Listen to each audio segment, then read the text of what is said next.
त्र्यंबकेश्वर तालुक्यातील माननीय वर्चस्व असणारे सर्वश्री श्रीमान दत्तूभाऊ खाडे साहेब यांच्या मार्गदर्शनाखाली वृक्षारोपण समारंभ करण्यात आला।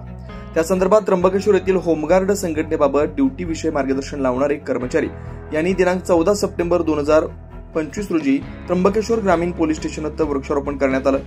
त्यात सहभागी वर्चस्व श्री दत्तू संपत खाडे समादेशक साहेब व श्री केशव भाऊ निंबेकर ते पाठोपाठ विनायक भाऊ जाधव, हेमराज महाले, अशोक महाले, दिलीप महाले, वर्चस्व असणारे एकनिष्ठ होमगार्ड रे मामा तसेच खोटरे बंधू यांनी परिपूर्ण मेळाव्याच्या सभा घेऊन महिला देवकीताई झिंजुर्डे, सुनंदाताई महाले, पद्मिनीताई तसेच इतर होमगार्ड बंधू भगिनींनी त्र्यंबकेश्वर पोलीस स्टेशन येथे वृक्षारोपण करण्यात आले।